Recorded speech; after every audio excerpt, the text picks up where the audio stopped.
Hello, and welcome to Top Story Daily Edition. I'm JNS Editor-in-Chief, Jonathan Tobin. Thanks for joining me for a discussion on the most pressing issues in the Jewish world. Please like, subscribe, and give us good reviews when you listen to the show. Now let's get started.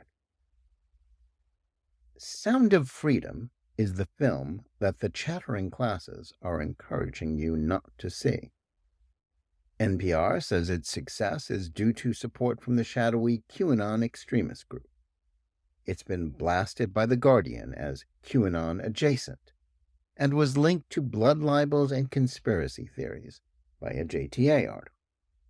A CNN segment labeled it as a crude and fraudulent piece of agitprop that is the product of a moral panic.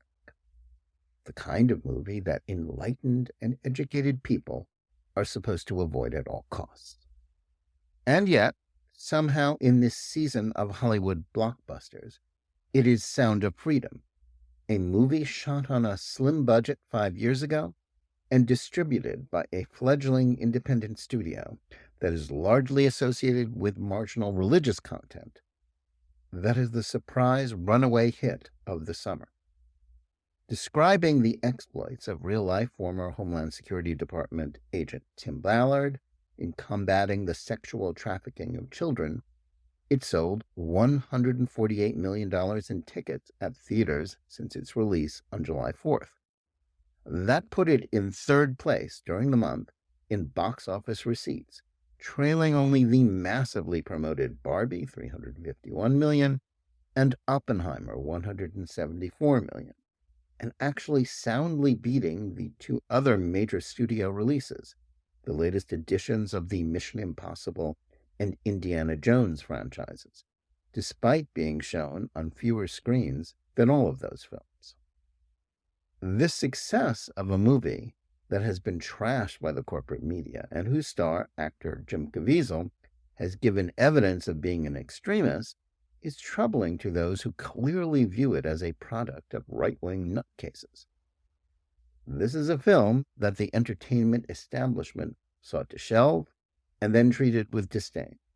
It has almost no promotional budget, especially when compared to the media blitz surrounding the Barbenheimer duo, and has relied almost solely on word of mouth, as well as a unique pay-it-forward system by which moviegoers are encouraged to help pay for the tickets of others to go see it.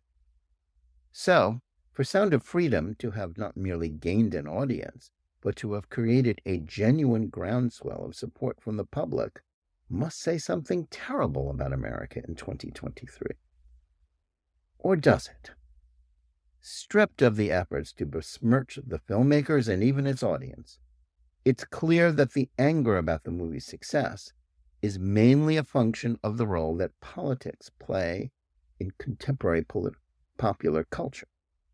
It also speaks volumes about the hypocrisy of liberals.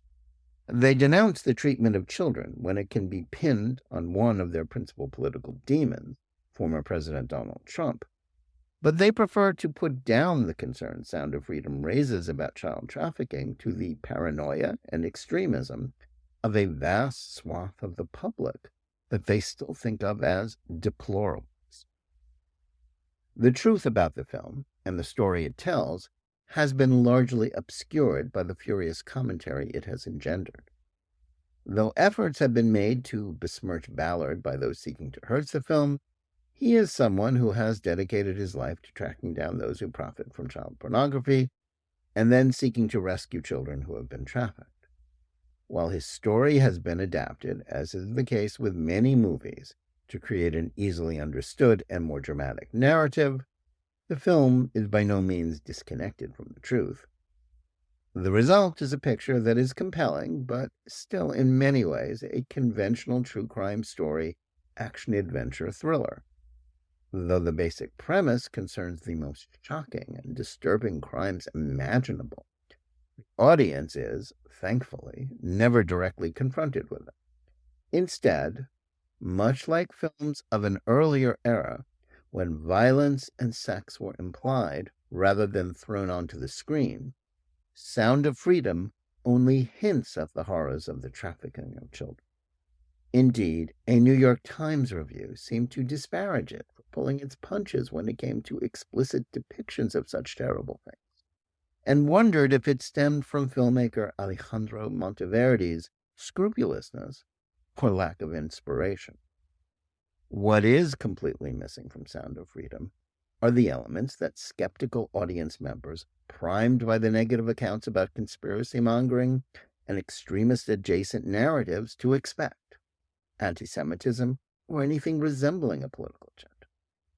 Despite the sensational nature of the commentary about the film, there are no identifiably Jewish characters, nor are any of the villains, and the bad guys in Sound of Freedom are among the most loathsome to be found in any movie that doesn't depict genocide, are shown as having any characteristics that might link them to Jews or any other usual object of conspiratorial fears.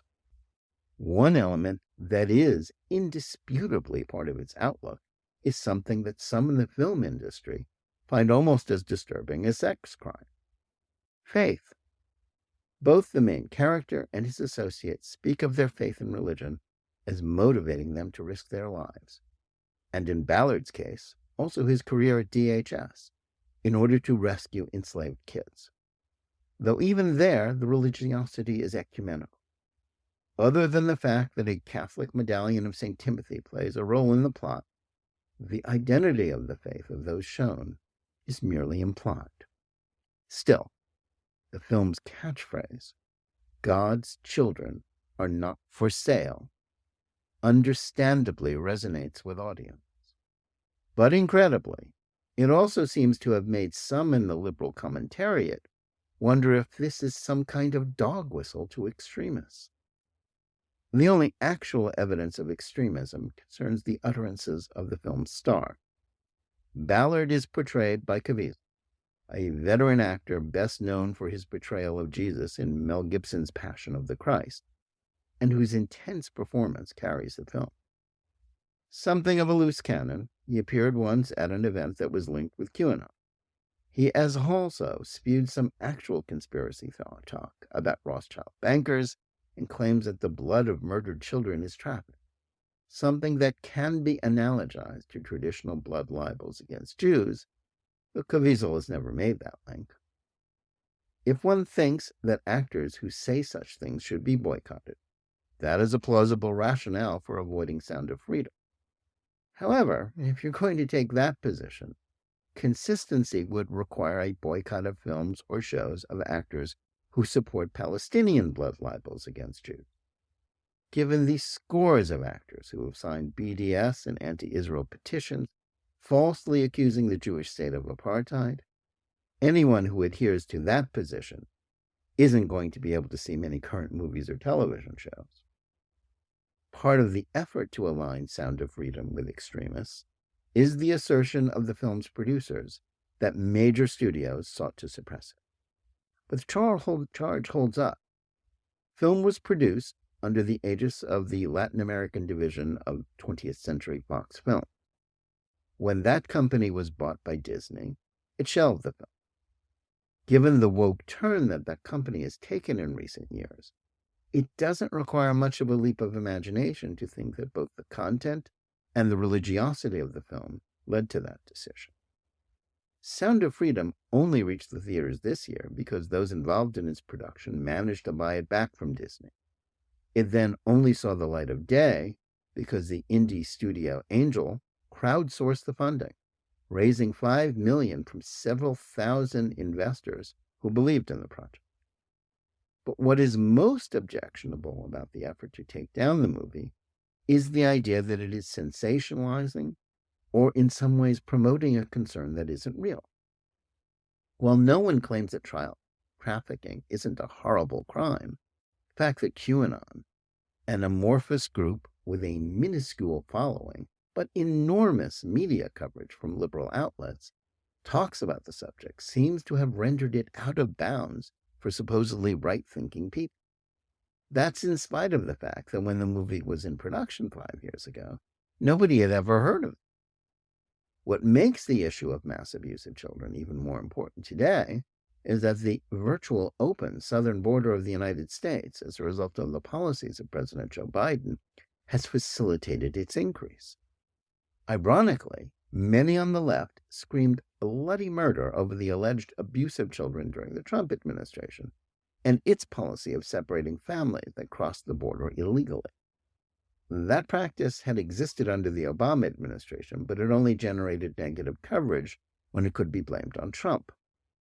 What those critics have failed to acknowledge is that many of those kids were not actually with their parents, but were taken over the border by those who traffic in illegal immigrants. This trade in human beings is run by the Mexican drug cartels that largely control that side of the border. And it is to be expected that a lot of those children who are being spirited into the United States are forced to work in terrible conditions, with some being abused. Suffice it to say, it ill behooves those who are deliberately turning a blind eye to the humanitarian crisis in America's southern border because they either favor open borders or don't want to hurt Biden's political prospects, to also denigrate a film that seeks to draw attention to the issue of child trafficking. Removing political blinders, it's clear that the movie is neither anti-Semitic nor an attempt to promote a conspiracy theory, and deserves the large audience. Buying a ticket to a movie isn't going to solve the problem, but as the film's post-credits appeal by Caviezel states, it hopes to contribute to raising awareness. Having seen it myself, I can attest that though it is not a cinematic masterpiece, it is a gripping and moving film that leaves audiences deeply affected. That, and not because hundreds of thousands of Americans are supposedly QAnon fans, or even QAnon adjacent, is why the word-of-mouth marketing for Sound of Freedom is succeeding so spectacularly. Thanks for listening. Please remember to tune in every day for Top Story Daily Edition and every week for the full hour-long JNS TV program. Whether you're listening to us on Apple, Google Play, Spotify, or any of the other podcast platforms, or on the JNS YouTube channel, please like and or subscribe to Top Story. Click on the bell for notifications and give us good reviews. Please write to us at editor@jns.org and let us know where you listen or watch the show and what you think. And remember, keep reading and thinking for yourself.